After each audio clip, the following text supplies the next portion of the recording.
Good day, viewers. Welcome to Afris Concept TV, your number one reliable channel where you get updated and enlightened on what is happening around you. I appreciate you for the time spent while watching and viewing our channel. So if you are new on this channel, don't forget to click on the subscribe button as well as the bell button to get updated whenever I drop any video.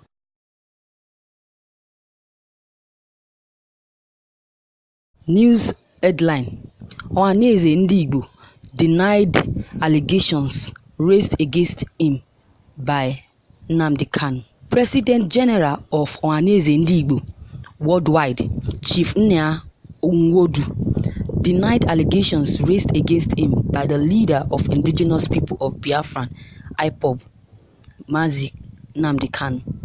Nnamdi, in an open letter released on Thursday in Enugu, dismissed claims that he is a Fulani stooge, quenching IPOB suggestion that he concluded with the Nigerian army to attack under the infamous Operation Python Dance.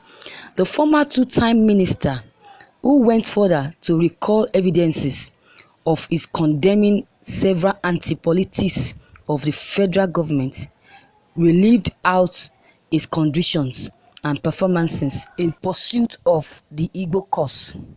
The letter read thus: "My attention has been drawn to a recorded speech made by Mazi Kanu, the leader of IPOB, now steaming in the social media.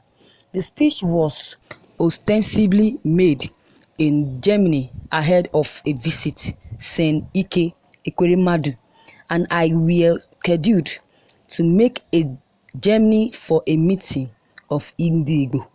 In that video, Nnamdi peddled unprintable lies about me and rebuked Igbos in Germany for inviting me and threatening that I will not leave Germany alive.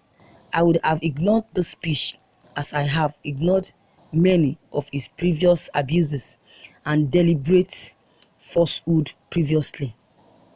I had ignored them in the past, not only because the distortions and falsehood were indirectly countered by the robust publicity of my activities and utterances, which neglected his representations, but also because I thought it was incessant for a father and a son to be engaged in public disputations, especially when such disputations in our present circumstances will weaken our solidarity and portray us as a divided and unserious lot.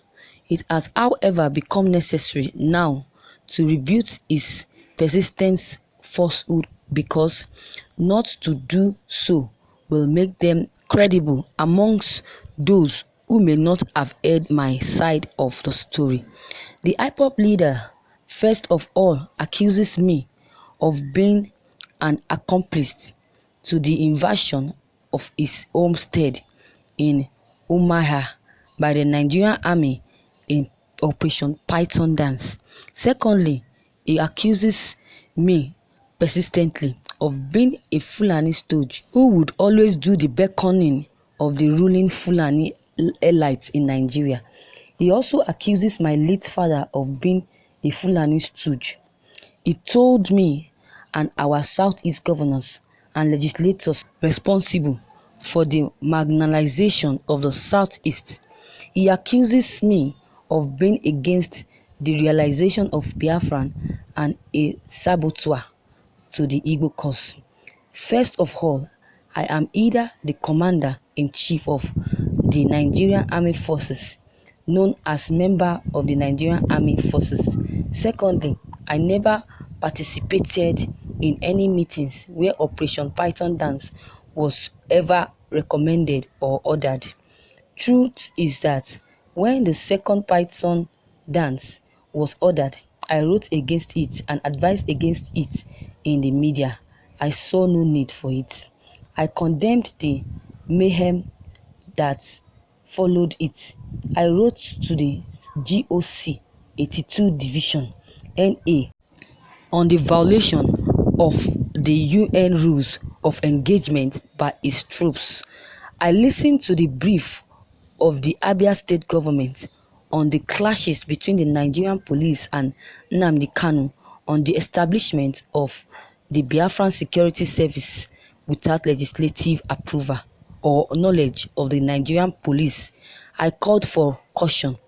I confronted the Attorney General of the Federation on his move to obtain an interlocutory order to enable him classify IPOB as a terrorist organization. When the federal government finally proscribed IPOB, I criticized it. I wrote to the UN Secretary General in these words: "It is a verifiable fact that, other than recourse to the use of intemperate language, the indigenous people of Biafra and IPOB and movements for the actualization of the sovereign state of Biafran campaign was being generally peaceful, non-violent, and in conformity with the relevant provisions of the Constitution of the Federal Republic of Nigeria. Their campaign has always been in conformity with the United Nations Instrument and Protocol on Human, Civil, and Political Rights.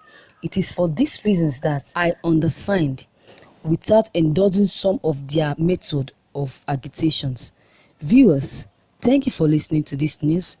What is your contribution and your comments on this news that you just heard? If you have any, kindly drop it below. Click on the subscription button as well as the bell button to get more updates. Thank you.